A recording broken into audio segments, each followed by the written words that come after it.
Sejak November 2021, minyak goreng murah hilang di pasaran, bahkan hingga kini langka keberadaannya.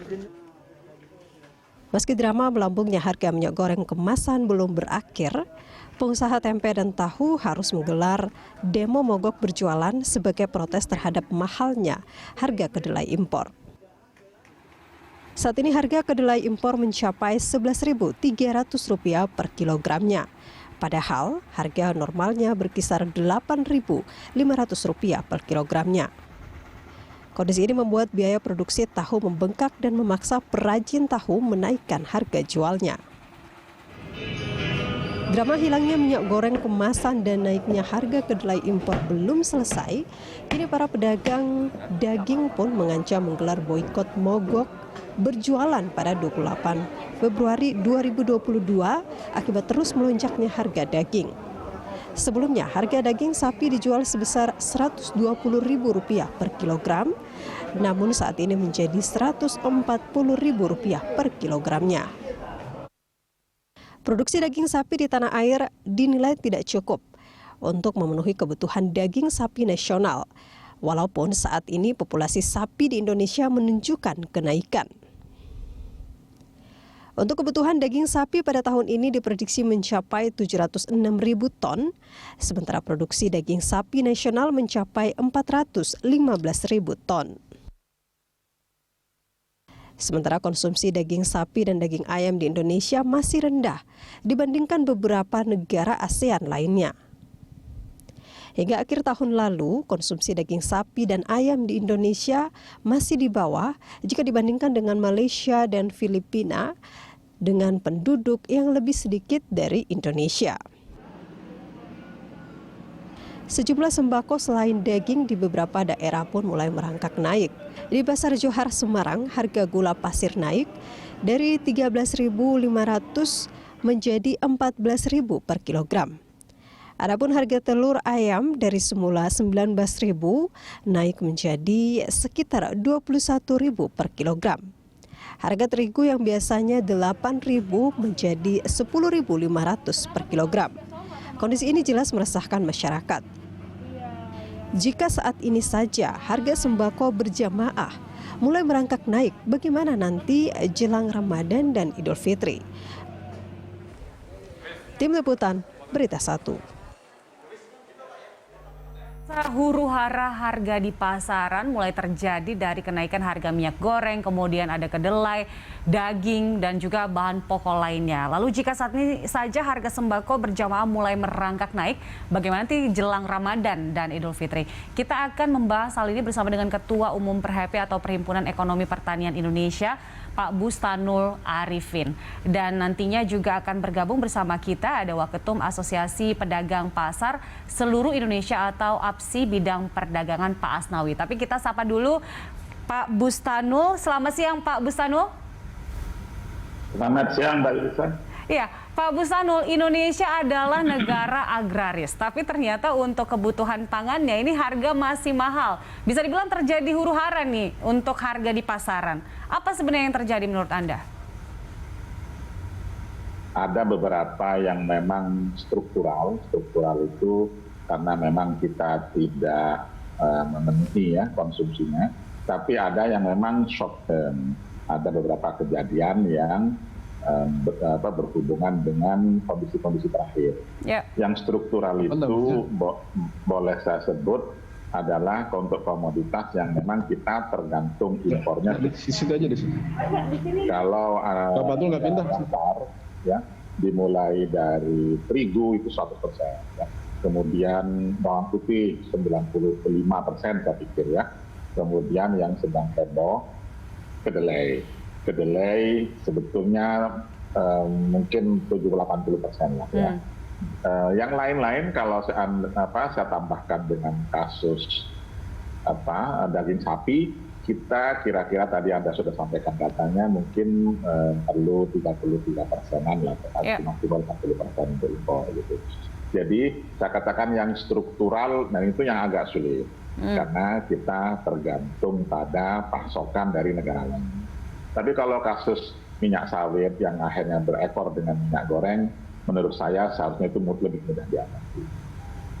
Baik, Apa yang bisa dilakukan saat ini baik itu yang struktural dan juga dari produksi dalam negeri, Pak Bustanul? Kalau yang struktural perlu waktu lama. Jadi ya misalnya kita mulai dari kedelai tadi ya. Kalau mau untuk mengejar sampai memenuhi kebutuhan 100% agak sulit terus terang. Jadi sekedar gambaran Mbak Yulita ya, kita produksi itu kedelai itu 800-900 ribu ton. Kita butuh atau kita impor kira-kira 2,5 sampai 3 juta ton ya. Bahkan kalau Anda hitung dengan soy meal, buncil kedelai yang dipakai untuk pakan ternak, kita bisa impor 5 juta ton.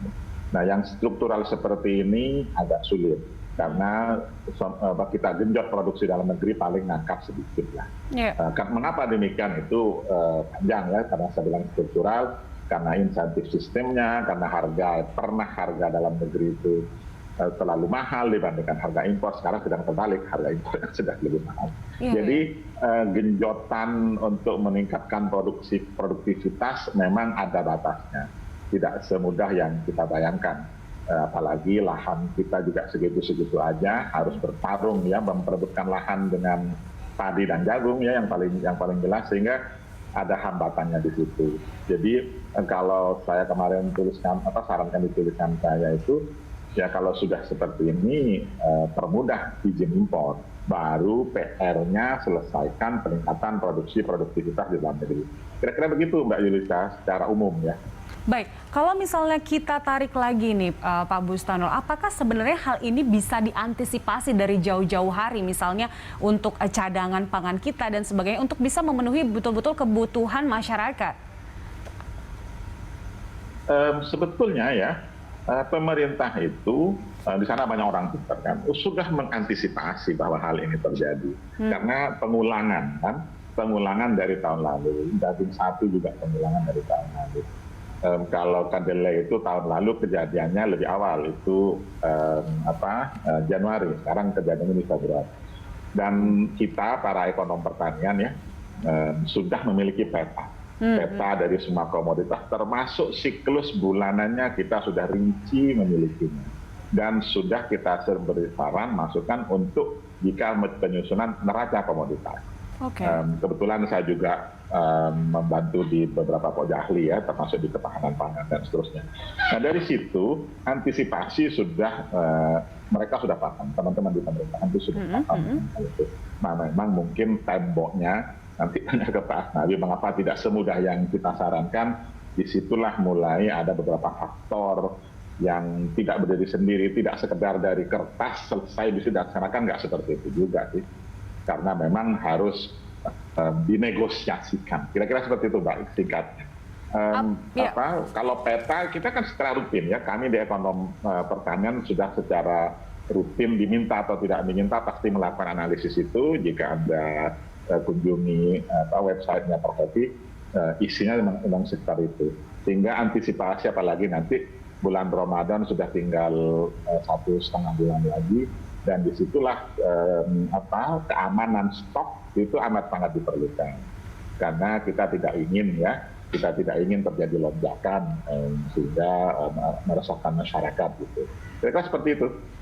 Baik, sebenarnya sudah ada antisipasi, tapi ternyata selalu menemukan kendala di dalam realisasinya. Pak Bustanul, apakah ini artinya di tahun-tahun ke depan kita akan mengalami siklus yang sama lagi dan lagi, Pak Bustanul?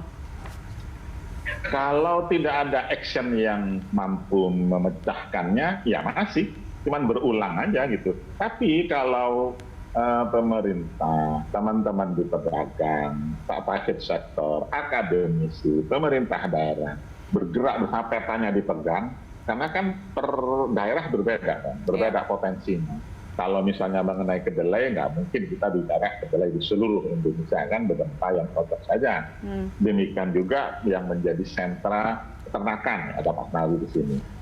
Tidak mungkin semuanya dipaksakan. Kalau memang daerah-daerah daerah konsumsi ya, daerah bukan daerah produsen, bukan sentra produksi. Nah keamanan penjagaan stok manajemen ya, itu menjadi lebih penting dari sekedar lagi mengurusin produksi. Nah di hulu kita push di usaha taninya supaya kita melangkah modern sedikit lah, ada peran teknologi di situ. Dan tadi kita belum bicara teknologi ya. Kembali ke tempe. Jadi teman-teman di IPB itu sudah menghasilkan varietas kedelai yang sampai 4 ton per hektar bahkan lebih. Bahkan 2,5 ton per hektar di lahan masam itu sudah biasa. Tapi the problem is itu kan tingkat stasiun percobaan, tingkat penelitian. Bagaimana hal tersebut bisa diaplikasikan, bisa diadop oleh masyarakat. That's kata kuncinya untuk mengejar produktivitas. Saya pikir ini sama untuk komoditas lain. Jadi saya sebutkan tadi teman-teman kampus diajak gitu untuk betul-betul memecahkan persoalan ini. Mereka memang bukan dunia usaha, mereka memang memiliki kompetensi di bidang penelitian dan penguasaan ilmu ya, teori kan. Tapi dari teori itu bagaimana bisa diaplikasikan di masyarakat kan itu kan logika. Baik, artinya memang stok manajemen ini yang sangat dibutuhkan oleh pemerintah. Mungkin untuk menggenjot produksi dalam negeri untuk saat ini masih agak kesulitan. Tapi dari stok manajemen ini harusnya bisa dimaksimalkan. Ya Pak Bustanu, kita akan lanjut membahasnya usai jeda. Pemirsa tetaplah bersama kami di Landstok.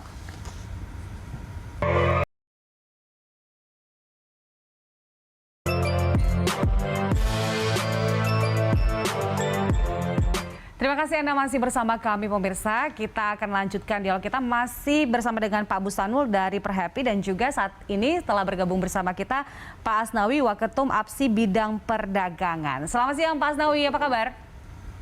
Selamat siang Bu Julita, alhamdulillah sehat walafiat, salam sehat dan tetap semangat. Salam sehat dan tetap semangat. Pak Asnawi, ini terjadi huru-hara harga di pasaran untuk harga pangan. Nah, sebenarnya apa yang terjadi Pak?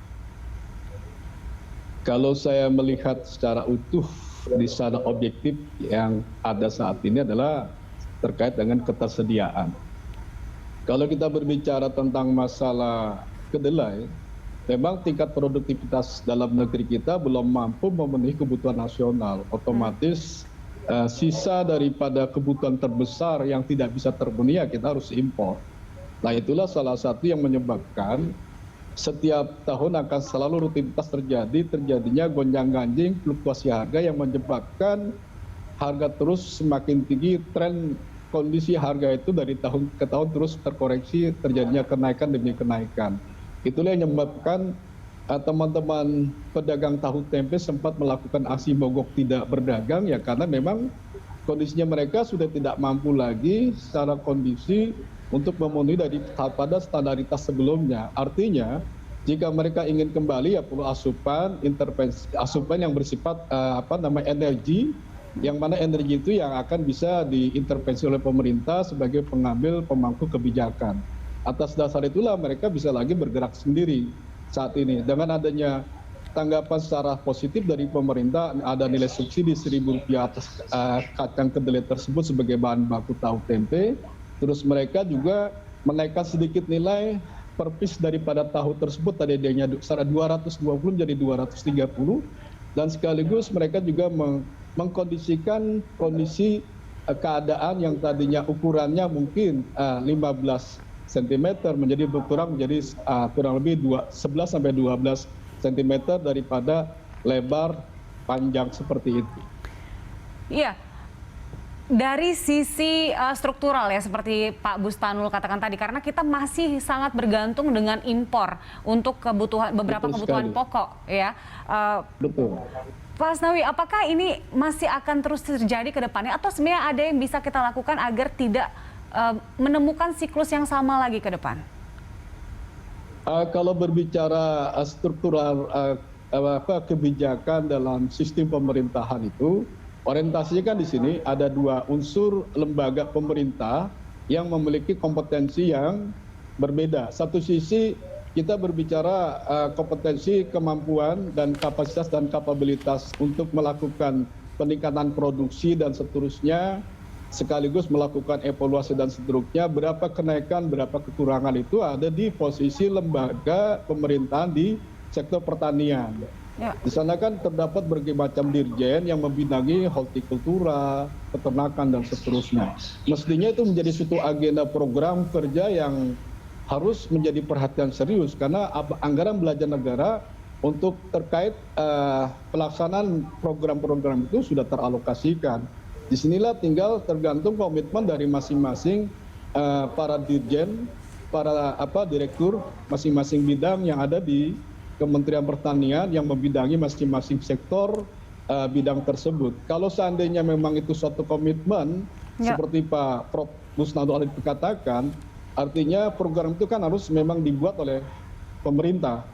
Dan terkait dengan hal itu, apakah linknya itu melakukan kerjasama dengan lembaga-lembaga pendidikan tinggi negara kayak macam UNILA, IPB dan seterusnya, karena yang lebih kompeten pada bidang tersebut. Jadi artinya di IPB pun juga memiliki LIPI, lembaga penelitian terkait dengan pengembangan dan seterusnya. Artinya kan terkait dengan struktur tanam dan seterusnya, pertumbuhan dan seterusnya itu kan memang ada suatu pengembangan yang dikatakan Prof. Busnado Ali itu ya ada salah satunya pengembangan di sektor alat kerja yang bersifat teknologi tepat guna. Seperti itu. Ya, Pak Asnawi, kalau kita melihat sekarang untuk harga kebutuhan pokok sudah naik, apakah memang ini artinya jelang Ramadan kita tidak bisa menghindari harga kebutuhan pokok ini benar-benar naik tajam nantinya, Pak? Atau ada yang bisa kita lakukan saat ini? Saya melihat kondisi ini memang menjadi suatu kegiatan rutinitas karena memang dampak kenaikan itu kan terjadi faktor supply demand. Ketika supply-nya atau pasokannya terbatas atau memang tetap, sedangkan dari sisi demand itu meningkat, otomatis sistem ekonomi itu berjalan, hukum ekonomi berjalan. Apalagi bertambah kondisi demand begitu bertambah sekian persen atau naik antara sebelumnya dari 10% menjadi 70%, ketika itu kenaikan sisi pasokan itu tidak bertambah, otomatis dalam posisi sini hukum ekonomi itu akan berjalan. Artinya terjadi kenaikan yang sangat-sangat signifikan. Contoh soal begini, ketika kita berbicara pasokan kebutuhan sapi siap potong saat ini yang momen di mana suatu menjadi hot news dari berita itu, di mana pedagang daging itu pekan depan itu dari mulai Senin hingga Jumat itu akan melakukan hasil libur tidak berdagang karena orientasinya apa? Antara supply demand ini tidak imbang, maka terjadilah faktor fluktuasi harga yang terus adanya kenaikan secara kontinu. Dan kenaikan ini menurut kondisi keadaan secara kondisional akan terus berlanjut hingga menjelang Ramadan dan Hari Raya. Maka itu salah satu cara menekan untuk tidak terjadinya fluktuasi yang berkelanjutan. Pedagang ya kenaikan itu boleh dikatakan telah terjadi di posisi bulan Desember hingga bulan Februari adalah sudah jalan 3 bulan terakhir ini, dan kenaikan itu terjadi setelah adanya kenaikan sebelumnya, di mana pada tahun 2021 di bulan yang sama kenaikan sudah mencapai titik 13% dari sebelumnya. Angka itu menunjukkan harga karkas di tingkat RPA itu sudah 94.000.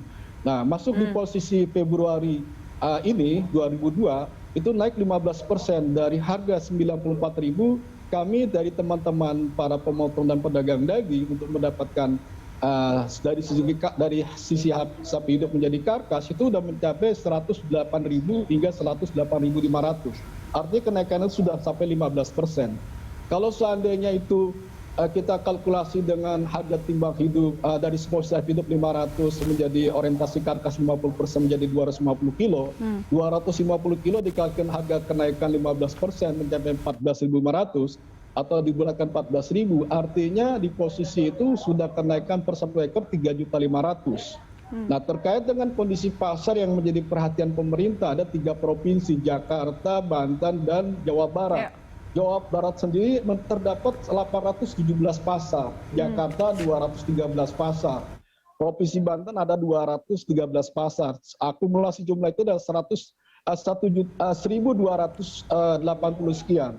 Kalau seandainya rata-rata pasar itu memotong 1 ekor sapi setiap pasar, anggaplah 1.000 ekor lah per hari, tidak perlu 1.200 sekian.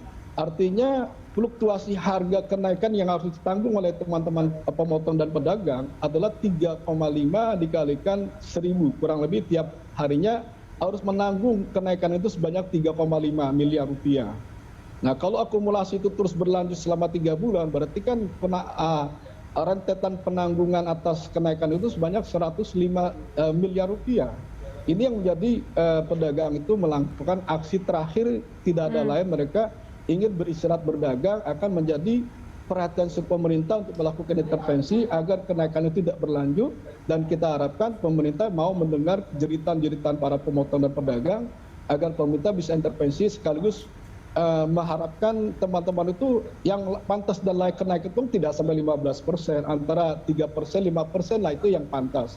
Baik. Bukan artinya pedagang, pemotong dan pedagang anti kenaikan terhadap harga tersebut. Baik, intervensi dari pemerintah ini dibutuhkan saat ini. Kita masih berbicara soal supply dan demand ya. Saya ingin ke Pak Bustanul. Pak Bustanul, nah kalau misalnya tadi Pak Asnawi mengatakan kenaikan ini diprediksi akan terus berlanjut dari hasil pertanian yang menjadi kebutuhan masyarakat Indonesia. Nah, Anda memprediksi akan sampai ke titik langka tidak? Karena memang kalau kita lihat untuk demand-nya juga akan bertambah, tapi produksi tentu tidak bisa digenjot untuk saat ini, Pak Bustanul. Baik, kalau sampai langka banget mungkin tidak ya. Tidak. Jadi pasti ada beberapa strategi yang sudah disiapkan. Tapi kalau langkai sedikit ya. Kalau teman-teman Pak Asnawi mogok juga sudah pasti nanti lebih mahal lagi gitu. Dan dari situ tadi di awal Mbak Yudhita akan sampaikan sepertinya tidak akan bisa dipecahkan sendirian, baik oleh pedagang maupun oleh pemerintah ya. Apalagi cuma kami yang akademisi itu yang harus diskusi dengan argumen masing-masing. Kan cara beradab adalah bertukar pikiran kan, ada berdiskusi gitu. Nah, apakah Anda nanti menganggapnya sampai langka sekali? Mungkin tidak. Tapi dengan eskalasi kenaikan harga, kemudian tadi Anda sebutkan kalau untuk komoditas lainnya, itu memang perlu diperhatikan. Tapi untuk daging, Pak Asnawi, kami di ekonomi itu memiliki konsep namanya elastisitas. Daging itu memiliki elastisitas yang cukup tinggi, elastisitas pendapatan maksudnya. Jadi kalau harganya tinggi, orang mencari pengganti. Beda dengan beras, elastisitasnya rendah. Kalau harganya naik, orang akan berusaha untuk memenuhinya. Kalau memang no other choice. Nah dari situ pasti perlakuannya berbeda, Mbak Yudhita. Tidak bisa pukul rata masing-masing komoditas pangan. Betul. Kalau dari daging, alternatifnya orang mencari ayam. Ayam naik, orang cari telur. Telur kira-kira seperti itu. Itu dengan elastisitas yang cukup tinggi. Dan itu tergantung dari income, dari pendapatan. Kalau mohon maaf ya, teman-teman dari kalangan menengah bawah pasti tidak mencari daging. Dan Anda tadi di awal membuka kita konsumsinya masih rendah dan masih akan naik. Dan masih akan naik itulah yang harus disiapkan. Jadi konteksnya tidak mengandalkan impor itu sudah pasti. Tapi kita genjot di lapangan. Di lapangan ada banyak konsep yang sudah dikembangkan oleh teman-teman di kampus. Kalau masih ingat ada nama tokoh namanya Pak Mulatno. Beliau profesor di IPB tapi pernah menjadi dirjen peternakan dan kesehatan hewan. Beliau memiliki konsep sekolah lapang peternakan rakyat, LPR. Di situ mendampingi masyarakat, mobilisasi mahasiswa, mobilisasi sarjana baru untuk mendampingi, mengatur atau mengelola produksi bahkan kesehatan hewannya. Kalau itu serentak di seluruh Indonesia kan ada harapan. Kita tidak harus mengeluh karena kekurangan ladang penggembalaan atau savana yang rumput seperti itu, tapi ada beberapa hal lain dengan misalnya inovasi pakan. Dan seterusnya bergulir seperti itu yang memang tidak akan cepat, yang saya sampaikan ini perlu waktu. Nah, tapi dalam kebutuhan jangka pendek juga harus dipecahkan. Jadi pendek, menengah, panjangnya juga dikerjakan sama-sama biar terjadi sinkronisasi di situ. Kira-kira gitu. Baik, butuh kerjasama dengan banyak pihak untuk bisa mewujudkan agar kita tidak bertemu dengan siklus yang sama begitu jelang hari raya, kemudian barang langka dan juga harga naik begitu ya Pak. Kita masih akan lanjutkan usai jeda dialog kita, pemirsa tetaplah bersama kami di Landstalk.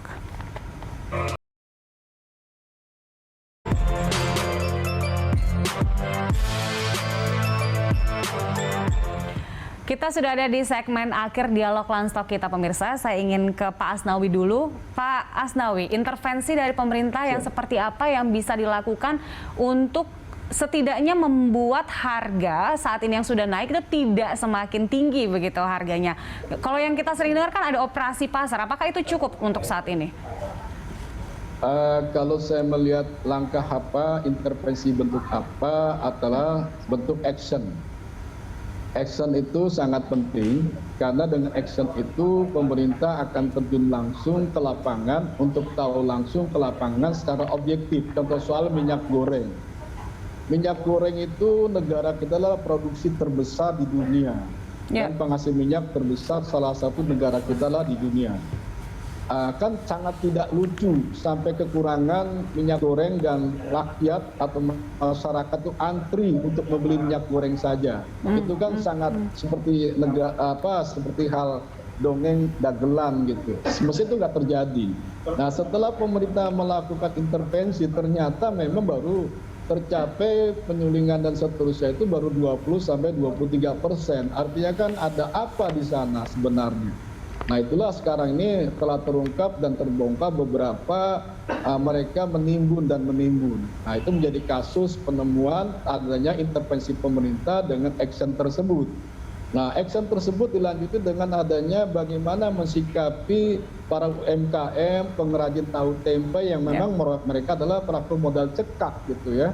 Nah, dengan intervensi pemerintah kan ada solusi bagaimana bisa meningkatkan produksi salah satunya ke depannya. Yang kedua, bagaimana kebutuhan itu bisa terpenuhi. Salah satu harus melakukan impor.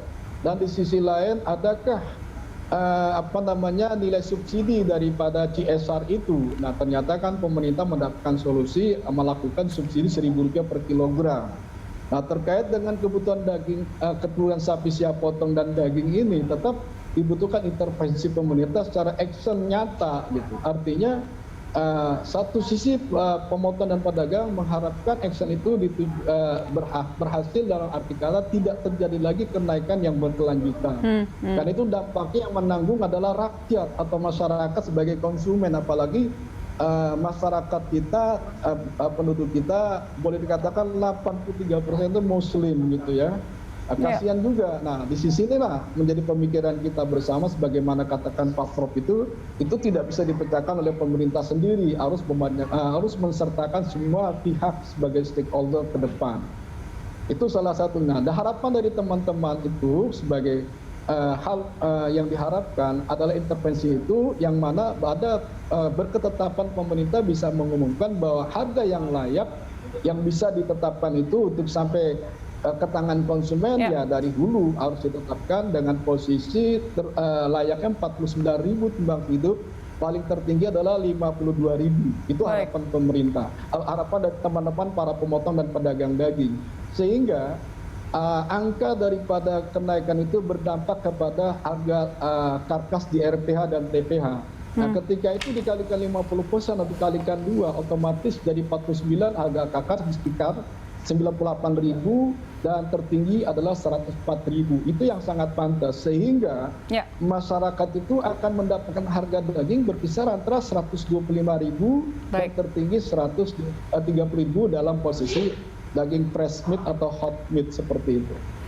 Baik, Pak Busano, menurut Anda, jika memang dengan beberapa hal yang dilakukan oleh pemerintah saat ini, sementara situasi dari produksi dalam negeri kita juga saat ini terbatas, sampai kapan huru-hara harga pasar ini akan terjadi menurut Anda, Pak Bustano? Sampai stok aman dan psikologi terkendali. Jangan lupa ya, kita berbicara mengenai stok ini, ada faktor psikologi pasar yang luar biasa.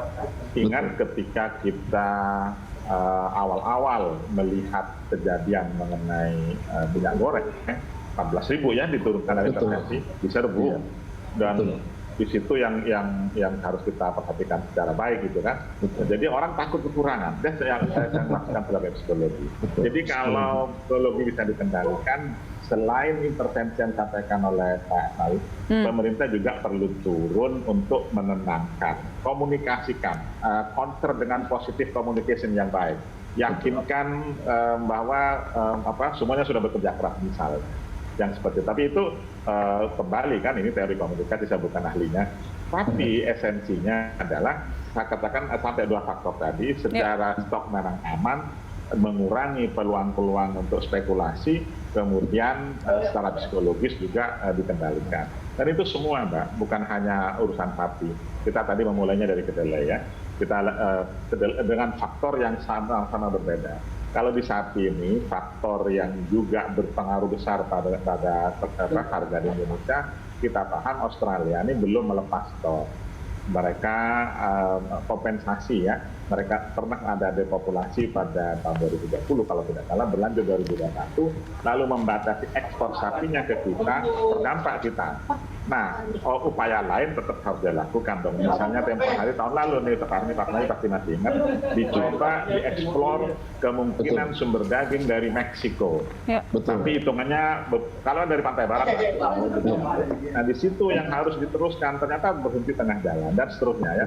Jadi kalau memulai sesuatu terus difokus supaya memang dapatlah gitu.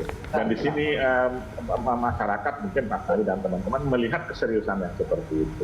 Dan itu yang memang harus dilakukan. Terima kasih. Baik, sebenarnya dari Perhappy dan juga dari APSI ini kan adalah pihak-pihak yang juga sangat ahli untuk bisa melihat bagaimana pemerintah bisa melakukan action jangka pendek dan bahkan jangka panjang tadi seperti Pak Bustanul katakan gitu. Ada sebenarnya yang bisa dilakukan untuk mengantisipasi agar kita tidak mendengarkan hara-huru harga pasaran lagi.